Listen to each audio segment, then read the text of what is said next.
Eastham resident Peter Brown is front and center in a whaling protest drama unfolding in the waters off Australia that is making international headlines today. Brown is first officer on board the Steve Irwin, a vessel owned by the Sea Shepherd Conservation Society. His ship has been dogging Japanese whalers in the area, and yesterday, 2 Steve Irwin crew members boarded the Japanese harpoon vessel Yushin Maru 2 to deliver a letter and were taken into custody. Earlier today, we spoke with Brown by satellite phone from his ship. Peter, if you could you just tell us what's going on out there? Well, at the moment, we're down here on a Sea Shepherd ship called the Steve Irwin, and we are enforcing international regulations down here in the whale sanctuary against Japanese whalers. Right now, we are in pursuit of some of the killer ships, and we are just waiting because 2 of our crew members are being held hostage on the Yushin Maru number 2. Now, how did the crew members get aboard the Japanese ship?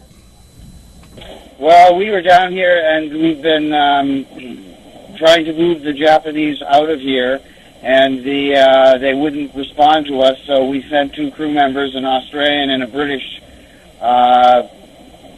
citizen, onto the boat with a letter telling them that, number 1, they were illegally whaling in a United Nations whale sanctuary, and number 2, the Australian government had passed the court had ruled that they were not to whale in the Australian Economic Zone, which is where they were planning to whale. Now, this sounds like some sort of high-stakes poker that you guys are involved in generally. Could you just let the folks on Cape know some of the techniques that you use to try to interfere with the whalers?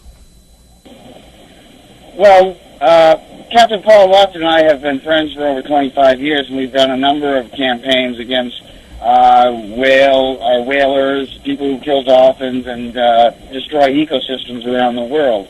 But we are not a protest organization. We are an enforcement organization, and we work under the UN Charter for Nations, which states that if nations do not enforce international regulations on the high seas, then non-governmental groups can. So we have boarded poachers all over the world, and we do what it takes, or what we can. This sounds like nerve-wracking work. How do you get the courage to do this? Well, I spent my whole life driving Route 6 from Hyannis to Eastham, and so that is nerve-wracking work. This is just doing something good for the environment. Now, what's going to happen with these hostages? But the Japanese have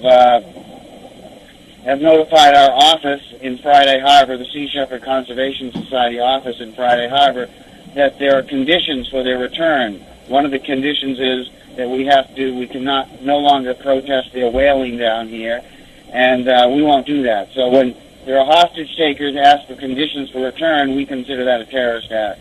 Thanks so much, Peter. Good luck and be safe out there. Okay, and I'm sure we'll run these guys down. It's about time this whaling stopped, and we have a tremendous amount of support in Australia at the moment, and they're down here in an Australian economic zone doing economic whaling, so we're hoping to get the government involved, and now that they have some Australian citizens, we're hoping even better to get people involved.